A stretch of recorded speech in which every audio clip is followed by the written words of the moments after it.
रुग्णालयाची भेट घेतली, जवळपास 22 जणांचा दुर्दैवी मृत्यू विषारी दारूमुळे झाला. काय सत्य परिस्थिती आहे, याला जबाबदार कोण आहे असं तुम्हाला वाटतं? खरं तर मन विषण्ण करणाऱ्या या घटना आहे. बाकी मदत जबाबदारी हा स्वतंत्र मुद्दा आहे, पण आजही अशा पद्धतीनं अशा वस्त्यामध्ये दारू विकली जाते. पोलिसांना माहिती असून सुद्धा आता आमचे या भागाचे स्थानिक नगरसेवक यांनी वारंवार स्थानिक पोलीस स्टेशनला कंप्लेंट केलेली असताना सुद्धा अशा पद्धतीनं दारू इथं विकली जाते आणि सर्वसामान्य माणूस हा दारू पितो, हे दारू पितात आणि त्याच्यातून त्याचा मृत्यू होता. मला असं वाटतं आपला हा महाराष्ट्र पुरोगामी आपण म्हणतो आणि या ठिकाणी अशा घटना होणं दुर्दैवी आहे. जबाबदार तर अनेक घटक आहे याला जबाबदार पोलीस आहे, एक्साईज आहे. या भागातले पोलीस अधिकारी जसे आहेत तसे एक्साईजचे अधिकारी पण जबाबदार आहेत, त्यांची पण जबाबदारी असते. आणि म्हणून या दोन्ही प्रशासनातला गलथानपणा, बेमुरवतखोरपणा, लाचखोरी, भ्रष्टाचार, वाटतं हेच याच्यातले महत्वाचे कारण आहेत आणि याच्याविषयी निश्चित सरकारला जाब आम्ही विचारू. नाही, सगळ्यात महत्वाचं म्हणजे पोलीस आयुक्त जे आहेत ते या संदर्भात म्हणतात की पुण्यात गुन्हेगारी कमी झाली, अशा पद्धतीच्या घटना घडतच नाही आहेत. हे पहा, इथं आत्ता रस्त्याने काही महिला मला भेटल्या, मला वाटतं तुम्ही पण कोणी असाल. या महिलांनी पोलिसांना संरक्षणाची मागणी केलेली. इथं मुलं खिशात गांजा घेऊन फिरतात विकण्यासाठी, बरोबर. इथं पानाच्या दुकान रात्री चालू असतात, पानामध्ये काहीतरी पावडर टाकली जाते म्हणजेच नशेसाठी. पोलीस आयुक्तांचा मला सवाल आहे की तुम्ही झोपलेले आहात का? गुन्हेगारी कमी झाली म्हणजे तुमच्या तक्त्यामध्ये 25 ते 20 झाले म्हणजे काय गुन्हेगारी कमी होत असते का? गुन्हे नोंदवणे तर पोलिसांच्या हातातलं असतं. पण इथं जे अशा पद्धतीनं गुन्हे होतात याच्याकडे मला असं वाटतं पोलीस यंत्रणेचं पूर्णपणे दुर्लक्ष आहे. पुण्यातली गुन्हेगारी कमी नाही, जेलमध्ये बसून इथं गुन्हे घडलेले घडतायत. आणि काय कमी झाली गुन्हेगारीतली? पुण्याची गुन्हेगारी मला असं वाटतं हे क्राईम महाराष्ट्रातला सगळ्यात जास्त आता पुण्याकडे सरकलेलं आहे. दिवसाढवळ्या अशा पद्धतीनं खून पडतात, मुडदे पडतात, लहान लहान मुलं नशेच्या आहारी गेलेले आहेत. तुम्ही सांगता 10 वाजता दुकान बंद होईल, 11 वाजता, इथे 3-3 वाजता कसे काय नशेचे दुकान चालू असतात? पोलीस आयुक्त ज्यावेळेस आले त्यांनी सगळ्या आरोपींची परेड घेतली होती, त्यानंतर तर वाढच गेली जास्त.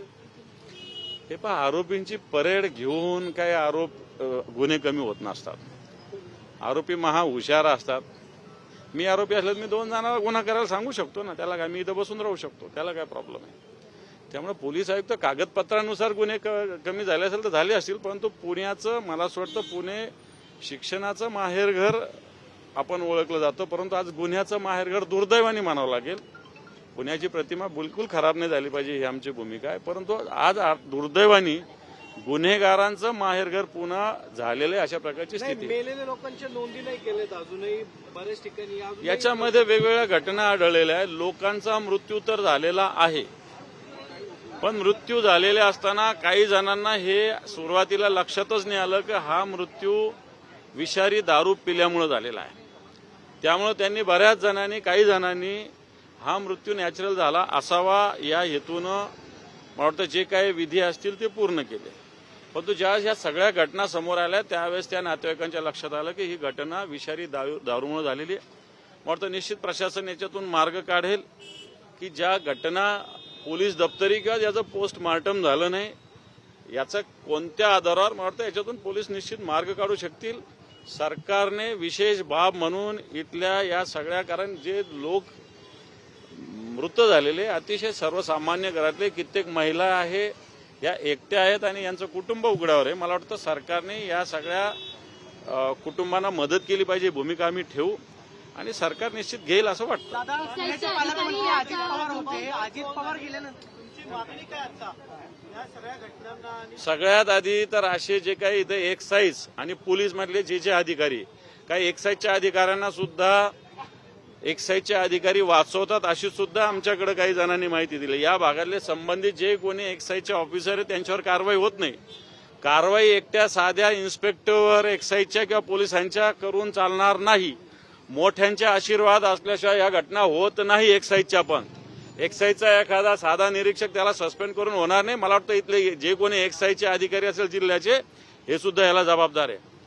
त्यांचा राजीनामा घ्यावा अशी इच्छा आहे का? कोणाच्या एक्साईजचे अधिकारी राजीनामा वगैरे नसतो, त्याच्यावर सस्पेंड करावं लागतं त्यांना. राजीनामा घ्यावा. सगळ्यात मेन इथल्या जे कोणी संबंधित या जिल्ह्याचे कोणी जे अधिकारी राजकीय अधिकारी यांचं सुद्धा इकडे दुर्लक्ष आहे.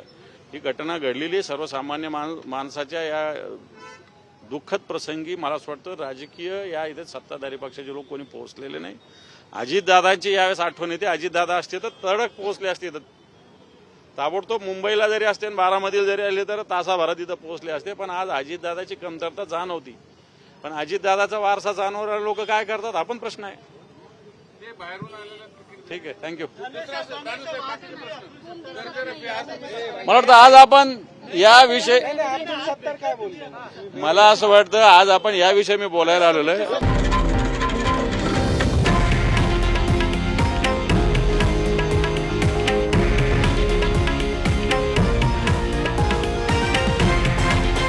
हे आहे देशातील नंबर 1 न्यूज नेटवर्क आणि आपण पाहत आहात TV9 मराठी, एकमेव.